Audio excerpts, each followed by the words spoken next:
Bharatiya Janata party के अहंकार की वजह से, उनकी साजिशों की वजह से जिन जांच एजेंसियों पर जस्टिस को डिलीवर करने का दारोमदार होता है,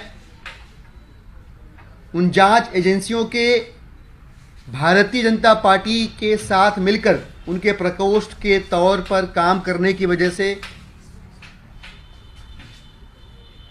दिल्ली सरकार के 2 मंत्रियों को इस्तीफा देना पड़ा है।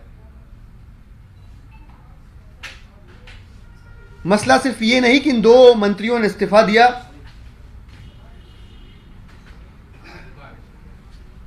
बात यह भी गौर करने वाली है कि इन 2 वरिष्ठ मंत्रियों ने अरविंद केजरीवाल के गवर्नेंस मॉडल के तौर पे दिल्ली की जनता को जो जो दिया, उसने न सिर्फ दिल्ली का मान बढ़ाया बल्कि पूरी दुनिया में हम भारतवासियों को गर्व के अवसर प्रदान किए। हम भारत में रहने वाले लोगों का सीना चौड़ा किया। पूरी दुनिया में जो विश्वविख्यात मोहल्ला क्लिनिक है, दिल्ली का जो हेल्थ का मॉडल है, उसे जनता को सौंपने वाले जैन साहब भाजपा की साजिशों की वजह से जेल में है। और उसके बाद देश के सबसे लोकप्रिय, बल्कि मैं दुनिया के सबसे लोकप्रिय मुख्य शिक्षा मंत्री कहूंगा, मनीष सिसोदिया जी भी भारतीय जनता पार्टी के अहंकार की राजनीति की भेंट चढ़ रहे हैं। इन दोनों वरिष्ठ मंत्रियों के कंधों पर दिल्ली के चलने की या दिल्ली के को चलाने की महत्वपूर्ण जिम्मेदारी थी। बहुत सारे महत्वपूर्ण पोर्टफोलियोज थे, विभाग थे। अरविंद केजरीवाल जी और दिल्ली की आम आदमी पार्टी की सरकार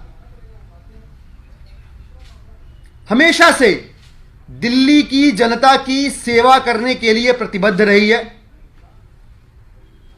चूंकि सरकार का कमिटमेंट रहा है कि सेवा सियासत के ऊपर है, इसलिए बहुत जल्द दिल्ली की सरकार में, जिसके मुखिया माननीय अरविंद केजरीवाल जी हैं, इन 2 मंत्रियों के इस्तीफे के बाद 2 नए चेहरे शीघ्र ही मंत्रिमंडल में शामिल होंगे। वो भी सिर्फ इस वजह से कि दिल्ली की सेवा चलती रहे अनवरत। दिल्ली वालों के काम नहीं रुकने चाहिए, चाहे भारतीय जनता पार्टी कितने भी रोड़े क्यों न अटकाए। आम आदमी पार्टी का एक एक कार्यकर्ता, नेता, मंत्री, विधायक और दिल्ली की प्यारी जनता, इन सबका स्नेह, आशीर्वाद और इन सब की नैतिकता की ताकत इन दोनों मंत्रियों के साथ थी, है और रहेगी।